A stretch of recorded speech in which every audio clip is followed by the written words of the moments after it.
এখানে अंधेर नगरी चौपट राजा टकेसर भाजा टकेसर खाजा। ममता बनर्जी हाल হয়েছে 100 में 90 बेईमान फिर भी मेरा बांग्ला महान। तो ममता बनर्जी ওই লাইনে চলেন। এই মনোজ বর্মা সিপিএম জমানা সিপিএম এ ব্লু আইড বয় ছিল। থানা থেকে অস্ত্র মালখানা থেকে অস্ত্র নিয়ে গিয়ে সিপিএম এর লোকগুলোকে দিয়ে তৃণমূল লোকগুলোকে খুন করাতো। এই মনোজ বর্মা যে গন্ডগোল তারপরে 2011-তে সরকার এলো, আসার পরে কম্পালসারি ভোটিংয়ে ছিল।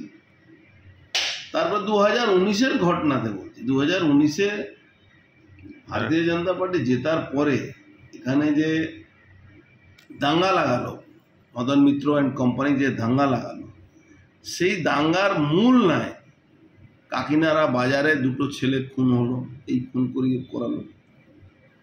আমাদের 100 পার্টি অফিস দখল করালো পুলিশকে দিয়ে। এখানকার একজন নাম করা বিধায়কের যখন উনি 21-এ বিধায়ক হলেন, তার কি সম্পর্ক আছে এখানকার সবাই জানে। এবার 2019 থেকে এই 21-এর পরে যত এই এলাকা খুন হলো আমাদের যে বিজেপি কর্মীগুলো, তার মূল চক্রী ইনি। তো ইনাকে গিফট দেওয়া হয়েছে। কিন্তু আমি শুধু একটাই আমার আবেগ বলুন, যে চিন্তা ভাবনা বলুন, কি জুনিয়র ডাক্তারদেরকে আমি বলবো খুব সাবধান থাকবেন। এই একজন মানে নাশকতা করার থেকে বড় নাশক। ব্যারাকপুরে যখন ছিল তখন তো তৃণমূল তো ধরে ধরে তৃণমূল হয়ে কাজ করছিল, বিজেপিদের অনেক কেস দিয়েছে, আর্মসের মামলা করিয়েছে। আর্ম ছেড়ে দিন, মনীষ শুক্লা মার্ডারটা হয়েছিল ওর মানে থানার সামনে মার্ডার করিয়ে দিল, ওর আরেকজন অফিসার ছিল। তো এরা গিফট পোস্টিং কি জন্য আমার জুনিয়র ডাক্তার বন্ধুরা ভাইরা কি করে এদের কথা শুনে নিল, এটা গিফট পোস্টিং হলো। মানে তুমি অত্যাচার করবে, সেই মনোজ বর্মাকে যখন মমতা ব্যানার্জি এখানে ব্যারাকপুরে চার্জ দেয়, তখন বলে কি তুমি একটু সাজেশন নিয়ে রাখবে এর থেকে, বিনোদ গোয়েল থেকে, এটা এ থেকে জেড অবধি ঠিক করতে গেলে। তো এখন তাকে সরিয়ে কত কাজ করেছে তৃণমূল হয়ে, কত ঝান্ডা নিয়ে ঘুরছে কি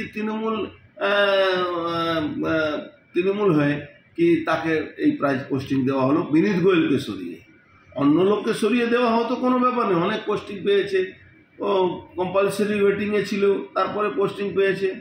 ইভেন আমার উপরে যখন হামলা করিয়েছিল, যখন গুলি চালিয়েছিল, তখন এই লোকটা তো কিন্তু ভিডিও আছে। তো এই তো প্রাইজ পোস্টিং। আমরা পলিটিক্যাল লোক, আমরা লড়বো, আমরা বিজেপি কর্মী, আমরা লড়বো, আমাদের লড়া নিয়ে কোনো সমস্যা। কিন্তু যারা সাধারণ আমার ছোট ভাই বোনরা যারা এই লড়াইটা লড়ছে, সামাজিক ব্যবস্থাটাকে নড়ে চড় দিয়েছে, সরকার হিলে গেছে, সেখানে এই লোকটাকে নিয়ে এসে তাদের আন্দোলন, তাদের উপরে দমন নীতি, যে লড়াইটা করেছে ওরা, যেভাবে তারা রিয়েক্ট করেছে, তার জন্য দমন নীতি ওদের উপরে একে দিয়ে রোড চালাবেন মমতা ব্যানার্জি। অস্বচ্ছ লোক কি পেল ডাক্তাররা আবার? ডাক্তাররা তো অস্বচ্ছ লোক আবার পেল। ডাক্তাররা অসুরক্ষিত থাকবে মমতা ব্যানার্জি যতদিন থাকবে, কেন মমতা ব্যানার্জির সিস্টেমটা পচে গেছে। আজকে সুপ্রিম কোর্টে অবজারভেশন আপনি দেখেছেন, বলেছে যারা চুক্তিভিত্তিক চাকরি করে তারা কি করে দায়িত্ব নেবে কারো সুরক্ষা। আর মহিলা সুরক্ষা, মহিলা আর পুরুষ এখন আলাদা কি আছে? যা যত মহিলা কাজ করবে তত পুরুষ কাজ করবে।